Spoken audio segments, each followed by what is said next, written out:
அப்படின்னா, செலக்ட் பண்றதுக்குன்னு ஒரு சிச்சுவேஷன், ஒரு சூழ்நிலை வரும்போது, யார் ஒரு தேவனுடைய பிள்ளை, ஆண்டவரே எனக்கு வயசு இருந்தாலும், எனக்கு ஞானம் இருந்தாலும், எனக்கு ஆசை இருந்தாலும், இதை குறித்து ஆயிரக்கணக்கான ஐடியாஸ் என் கை எனக்குள்ள இருந்தாலும், இந்த செலக்ட் பண்ற காரியத்தை உங்க கையில கொடுக்குறேன்னு யாரெல்லாம் சொல்றாங்களோ, நான் நம்புறேன் அவங்களுடைய டென்ஷனை கர்த்தர் எடுத்துக்குவாருங்க. செலக்ஷனை பொறுத்த அளவில் ஆரம்பத்தில் பகட்டாவோ, பார்க்கறதுக்கு ரொம்ப பெருசாவோ, இல்லைன்னா நம்ம எல்லாரும் விரும்புறது மாதிரியோ எல்லாம் இருக்கலனாலும், சில நேரத்தில் ஆண்டவருடைய செலக்ஷன் ஆரம்பத்தில் பார்க்கறதுக்கு சுலபமானதாக தான் இருக்கும், சிம்பிளானதாக தான் இருக்கும், என்னென்ன அதனுடைய வெளிச்சமே நமக்கு தெரியாம இருக்கும். ஆனா ஆண்டவர் நேர்த்தியாய் நமக்கு செய்ய கர்த்தர் வல்லவராக இருக்கிறார்.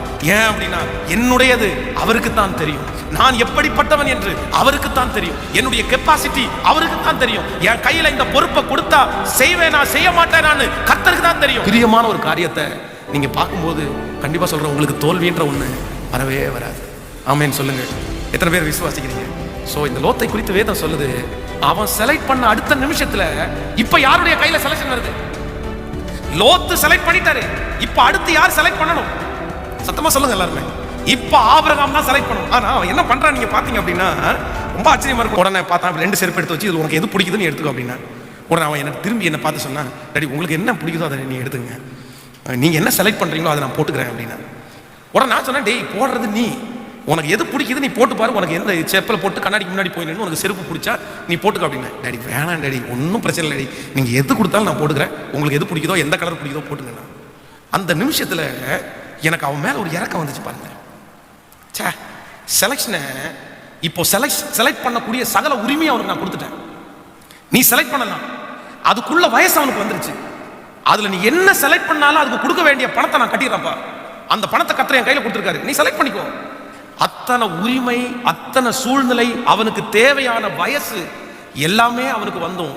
இல்ல டாடி நீங்க செலக்ட் பண்ணுங்கன்னு சொன்ன ஒரே ஒரு காரணத்திற்காக இப்ப நான் மண்டை பிச்சுக்க ஆரம்பிச்சிட்டேன். இவனுக்கு என்ன கொடுக்கணும்? பெஸ்டா கொடுக்கணுமே. இவன் பெஸ்ட் செலக்ஷன் அவன் எடுத்திருந்தான்னா இப்ப சின்னவனை குறிச்சு எனக்கு கவலையே கிடையாது, சின்னவனை குறிச்சு எந்த பிரச்சனையும் கிடையாது. அவன் செருப்பை போட்டு 10 நடந்து, டாடி எனக்கு இந்த செருப்பு கடிக்குதுன்னா தொலைச்சு போட்டேன்.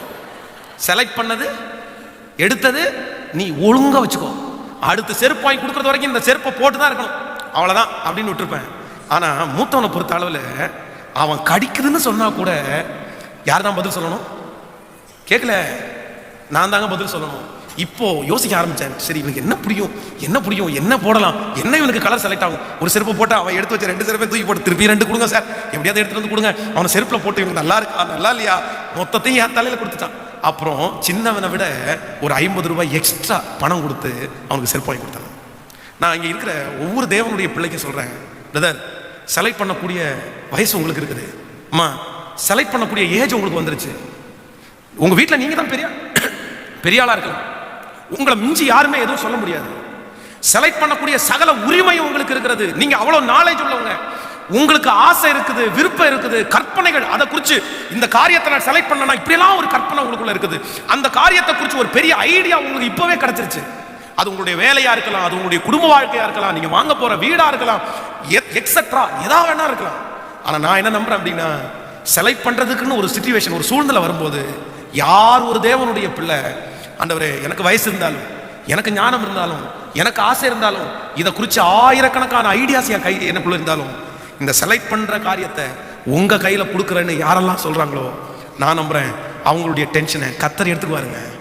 அவர் ஒரு நாளும் குறைவாய், அவர் ஒரு நாளும் உங்களுக்கு யூஸ் இல்லாத ஒன்றை கண்டிப்பா ஆண்டவர் கொடுக்கவே மாட்டார்.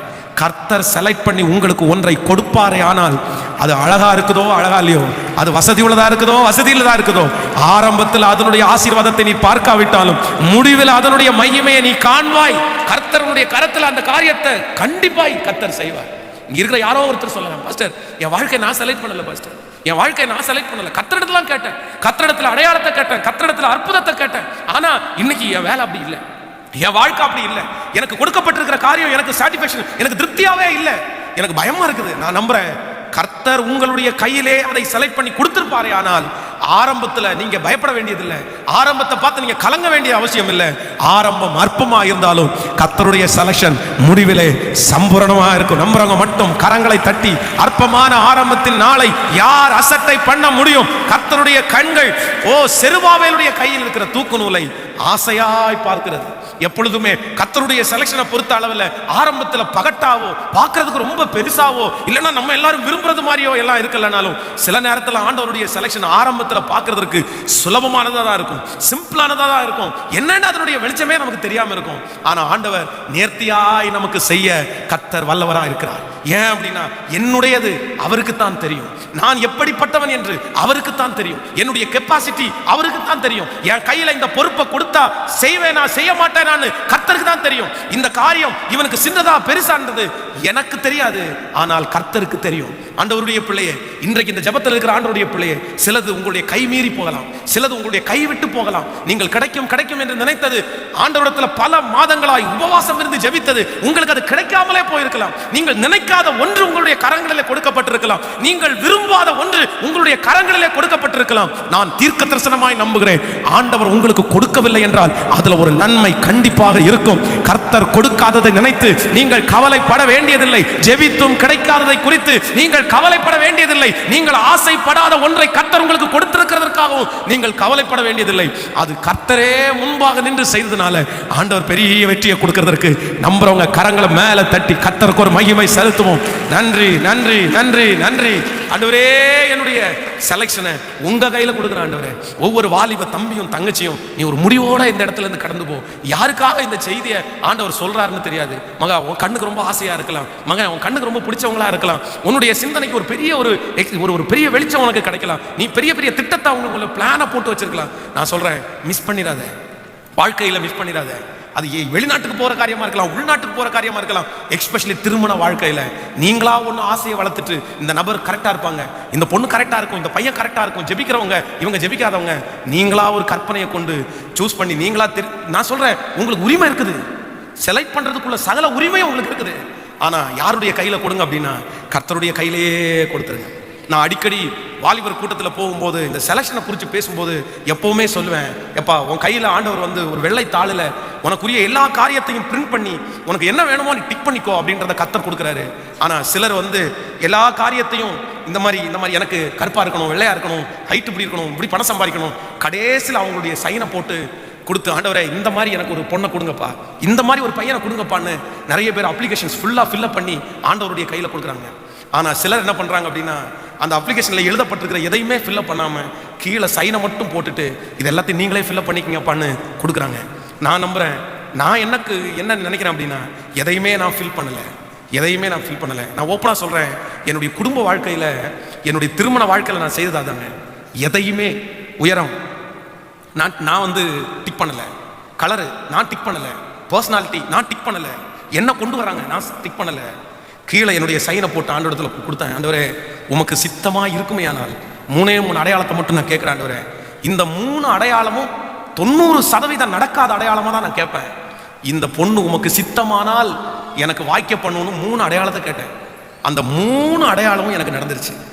எனக்கு நான் பாஸ்டர் அம்மாவை என்ன நினச்சேன்னா ரொம்ப உயரம்னு நினச்சேன், ரொம்ப தடி அப்படின்னு நினச்சேன், ரொம்ப படித்தவங்க பர்சனாலிட்டி அப்படின்னு நினச்சேன்.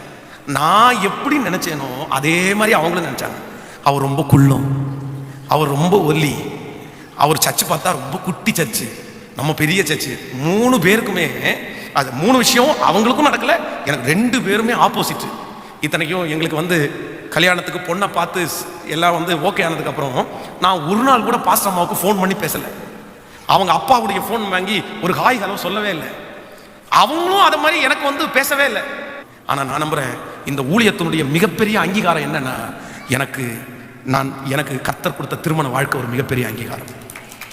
நிறைய பேர் சவால் விட்டாங்க, ஊழியத்துக்கு நீங்கள் கல்யாணத்துக்கு முன்னாடி பயங்கரமாக ஊழியம் செய்றீங்க, ஆனால் கல்யாணத்துக்கு அப்புறம் இவ்வளோ வேகமாக ஊழியம் செய்ய மாட்டீங்க, உங்கள் மனைவி உன்னை பிடிச்சி கட்டி வச்சிருப்பாங்க, உங்கள் மனைவி அவங்க மாமா கூட உன்னை கூட்டிகிட்டு போயிடுவாங்க. எத்தனையோ பேர் என்னை பார்த்து சவால் விட்டாங்க, எத்தனையோ பேர் சொல்லியிருக்காங்க. இவர் இப்போ ஓடுறாரு, ஒரு கால் கட்டு போட்டதுக்கு அப்புறம் பார்த்துக்கலாம், அவர் என்ன பண்ணுறாரு பார்ப்போம், இதெல்லாம் ஆகாதப்பா என்னென்னமோ சொல்லியிருக்காங்க. ஆனால் இன்று வரைக்கும் இந்த கர்த்தருடைய சமூகத்தில் தாழ்மையாய் சொல்லுகிறேன், 2008வது வருஷம் திருமண வாழ்க்கை முடிஞ்சு இன்னைக்கு 2020வது வருஷம், கிட்டத்தட்ட 12 ஆண்டுகள். இந்த 12 ஆண்டுகளில் ஒன் டே, ஒரு நாள் கூட கணவன் மனைவி 2 பேரும் பேசாமல் இருந்ததே இல்லைங்க.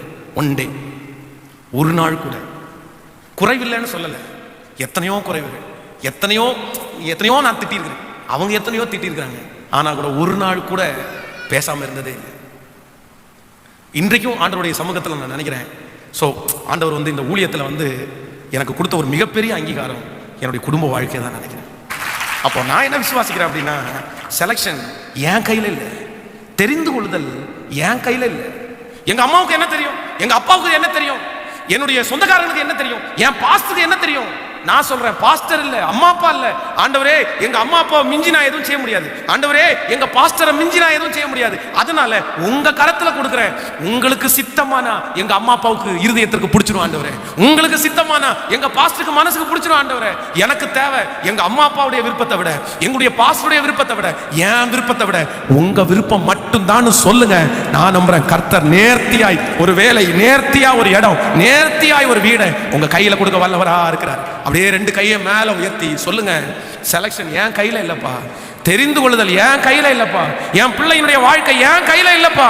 2 கையை மேல உயர்த்தி சத்தமா சொல்லுங்க. ஒவ்வொருத்தரும், ஒவ்வொரு பெரியவங்களும் சொல்லுங்க. அம்மா அப்பா சொல்லுங்க, பா என் பிள்ளைக்கு என்ன வேலை செய்து கொடுக்குறதுன்னு எனக்கு தெரியலப்பா, எந்த வேலையில ஜாயின் பண்ணி விடுறதுன்னு எனக்கு தெரியல, என்ன படிப்பு படிக்க வைக்கிறதுன்னு எனக்கு தெரியல, அவன் எதிர்காலத்தில் என்ன பண்ண போறோம், என்ன செய்ய போறோம், எதுவுமே எனக்கு தெரியல.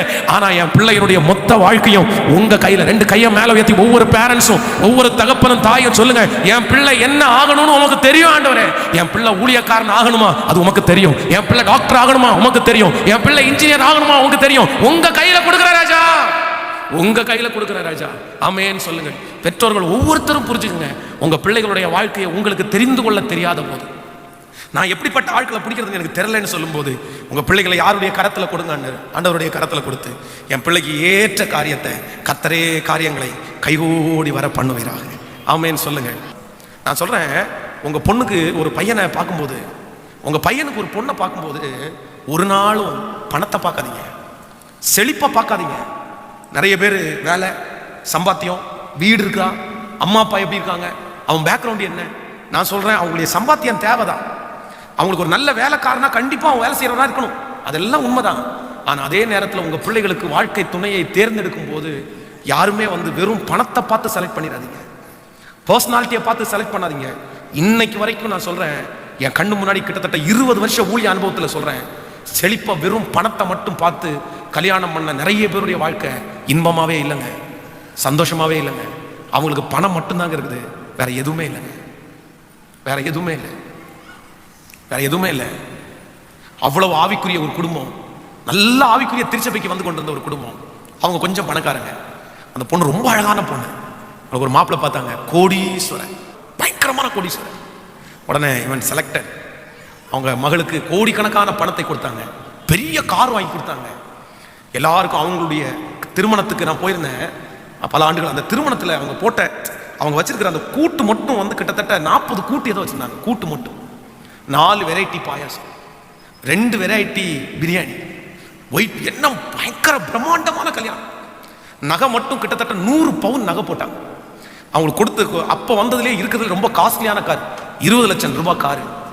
எல்லாத்தையும் கொடுத்து திருமணம் பண்ணுறதுக்கு அவர் சொல்லிட்டாரு, எனக்கு பெண்டிகாஸ்டில் எனக்கு எந்த விருப்பம் இல்லைன்ட்டார். பெண்டிகாஸ்ட் சர்ச்சில் வச்சு நான் கல்யாணம் முடிக்க மாட்டேன்ட்டார். அவர் சொன்ன ஒரே ஒரு காரணத்திற்காக அந்த பிள்ளையை கூட்டிட்டு போய் திரும்ப ஒரு டைம் ஞானஸ்நானம் எடுக்க வச்சு இன்னொரு திருச்சபையில் வச்சு திருமணம் பண்ணி கொடுத்துட்டாங்க. எல்லாம் ரொம்ப சந்தோஷமாக ஜாலியாக முடிஞ்சிருச்சு. 6 மந்த். நான் வருத்தத்தோடு சொல்கிறேன், ரொம்ப வருத்தத்தோடு சொல்கிறேன், அந்த பிள்ளையால் அங்கே வாழவே முடியலைங்க. கட்டி கொடுத்த மாப்பிள்ளைக்கு கார் இருந்துச்சு, பங்களா இருந்துச்சு, வசதி இருந்துச்சு, ஆனால் அன்பு சுத்தமாக இல்லை. அதனால பணம் இருக்கிறவங்க எல்லாருமே வந்து அன்பு இல்லாதவங்கன்னு சொல்ல வரல, பொருளும் வசதிகளும் இல்லாதவங்க வந்து குறைவானவங்க நான் சொல்லலை. அப்படியும் நல்லவங்க இருக்கிறாங்க, நல்லவங்க இருக்கிறாங்க. ஆனால் அதை மட்டும் பார்க்காதீங்கன்ற. நம்ம செலக்ட் பண்ணும்போது பார்க்க வேண்டியது ஸ்பிரிச்சுவல் குவாலிட்டி தாங்க. ரொம்ப ஆவிக்குரியவனா, ஜெபிக்கிறவங்களா, திருச்சபைக்கு கரெக்டாக போகிறவங்களா, ஊழியத்தில் ஈடுபாடு இருக்குதா, தசம பாகத்தில் உண்மையாக இருக்கிறாரா, பாஸ்டரோட அவங்களுக்குள்ள தொடர்பு எப்படி இருக்குது, சர்ச்சுக்கு வாரத்துக்கு ஒரு நாள் போகிறாங்களா, இல்லை அடிக்கடி ஜெபம் பண்ணிட்டு இருக்காங்களா. இந்த மாதிரி கர்த்தருக்குடைய கரத்தில் கர்த்தருக்கு பிரியமான ஒரு காரியத்தை நீங்கள் பார்க்கும்போது கண்டிப்பாக சொல்கிறேன், உங்களுக்கு தோல்வின்ற ஒன்று வரவே வராது. ஆமேன்னு சொல்லுங்கள். எத்தனை பேர் விசுவாசிக்கிறீங்க? ஸோ இந்த லோத்தை குறித்து வேதம் சொல்லுது, அவன் செலக்ட் பண்ண அடுத்த நிமிஷத்தில் இப்போ யாருடைய கையில் செலக்ஷன் வருது? லோத்து செலக்ட் பண்ணிட்டாரு, இப்போ அடுத்து யார் செலக்ட் பண்ணணும்? சத்தமாக சொல்லுங்க எல்லாருமே. இப்போ ஆபிரகாம் தான் செலக்ட் பண்ணணும். ஆனால் அவன் என்ன பண்ணுறான் நீங்கள் பார்த்தீங்க அப்படின்னா ரொம்ப ஆச்சரியமா இருக்கும். எனக்கு அந்த வசனத்தை வாசிக்கும்போது ரொம்ப சந்தோஷமா இருந்துச்சு. ஆபிரகாமை குறித்து நீங்கள் 13ஆம் அதிகாரத்தில் நீங்கள் வாசிப்பீர்களே, ஆனால் 11வது வசனம். அப்பொழுது லோத்து யோர்தானுக்கு அருகான சமபூமி முழுவதையும் தெரிந்து கொண்டு கிழக்கே பிரயாணப்பட்டு போனான். இப்படி அவர்கள் ஒருவரை ஒருவர் விட்டு பிரிந்தார்கள். 12வது வசனம். ஆபிரகாம் கானான் தேசத்தில் குடியிருந்தான். ஆபிரகாம் கானான் தேசத்தில், டே நான் செலக்ட் பண்ணிட்டா, இப்போ உனக்கு செலக்ட் பண்ணக்கூடிய டைம் வந்துச்சா, நீ செலக்ட் பண்ண அப்படின்னு சொல்லும்போது என்னுடைய வேதம் சொல்லுது, ஆபிரகாம் என்ன பண்ணாராமா, எனக்கு செலக்ஷன் இல்லப்பா, நான் செலக்ட் பண்ண விரும்பல. ஆபிரகாம் இருக்கிற இடத்துலயே அப்படியே அமைதியா இருந்துட்டான். எனக்கு இப்ப செலக்ட் பண்றதுக்கு இடம் இல்லை. கிழக்கு இருக்குது, மேற்கு இருக்கு, வடக்கு இருக்கு, தெற்கு, எல்லா இடம் இருக்குது. எந்த பக்கம் போறதுன்னு எனக்கு தெரியல, எந்த பக்கம் போனா சரியா இருக்குன்றது எனக்கு தெரியல. அதனால நான் அமைதியா கானாலிலே குடியிருக்கிறேன். இப்போ ஆண்டவர் அவனோட பேசுறாரு பாருங்க. ஆண்டவர் பேசுறாரு, சமம் வாசம் பண்ணி கர்த்தருக்கு முன்பா நீங்கள் 14வது வசனம். லோத்து ஆபிரகாமை விட்டு பிரிந்த பின்பு கர்த்தர் ஆபிரகாமை நோக்கி, உன் கண்களை ஏறெடுத்து நீ இருக்கிற இடத்திலிருந்து வடக்கேயும் தெற்கேயும் கிழக்கேயும் மேற்கேயும் நோக்கி பார். நீ பார்க்கிற இந்த பூமி முழுவதையும் நான் உனக்கும் உன் சந்ததிக்கும் என்றென்றேக்கும் இருக்கும்படி கொடுத்து. ஹலோ கவனிங்க, எல்லாரும் கவனிங்க. செலக்ட் பண்ணவனுக்கு ஒரே ஒரு பகுதி மட்டும்தான், ஒரு ஏரியா, ஒரே ஒரு ஏரியா, இந்த பக்கம் நீர்வளம் பொருந்தின இந்த ஏரியா. ஆனா செலக்ட் பண்ணாம உங்க கையில கொடுக்குறன்றவனுக்கு கர்த்தர் ஒரு ஏரியா கொடுக்கல. கர்த்தர் சொல்றாரு, 4 பக்கம் திரும்பி பாடுறா, இதுவும் உனக்கு தான், இதுவும் உனக்கு தான், இதுவும் உனக்கு தான், இதுவும் உனக்கு. நீ எவ்வளவு தூரம் நடந்து திரிய முடியுமோ திரி. நீ கால் மிதிக்கிற எல்லா தேசத்தையும் உனக்கும் உன் சந்ததிக்கும். வாலிப தம்பி தங்கச்சி, இன்னைக்கு இதனுடைய அருமை உனக்கு தெரியாது. இன்னைக்கு உனக்கு அருமை தெரியாது. இன்னைக்கு ஒருவேளை இந்த பாஸ்டர் சொல்றது இந்த காலத்துக்கு இது சூட் ஆகாது பாஸ்டர், இந்த காலத்துக்கு இது உதவாது பாஸ்டர் அப்படின்னு நீ சொல்லலாம். ஆனா உண்மையிலே நான் சொல்றேன், நீங்களா செலக்ட் பண்ணாம உங்க கையில கொடுக்குற ஆண்டவரேன்னு சொல்றதுக்கு ஒரு ஆசீர்வாதம் இல்லைங்க. நீங்க செலக்ட் பண்றதுக்கு ஒரே ஒரு வே மட்டும்தான் இருக்குது. ஆனா கர்த்தர் உங்களுக்கு கொடுத்தா 4 பாதையிலேயே உங்களுக்கு வெற்றி ஆசீர்வாதத்தை கொடுக்கறதற்கு எத்தனை பேர் ஆமோதிக்கிறீங்க? கைகளை உயர்த்தி ஒரு ஹல்லேலூயா சொல்லுங்க. இப்போ கையை உயர்த்தி சொல்லுங்க, ஏசப்பாட்ட ஆண்டவரே உங்க கையில சொல்லுங்க. எல்லாரும் ஆண்டவரை பார்த்து சொல்லுங்க, ஆண்டவரே என் கையில இல்லப்பா, செலக்ஷன் தெரிந்து கொள்ளுது, நான் எங்க இருக்கணும், எங்க போகணும், எங்க படிக்கணும், என்ன செய்யணும், உங்க கையிலேயே நான் கொடுக்குறேன்.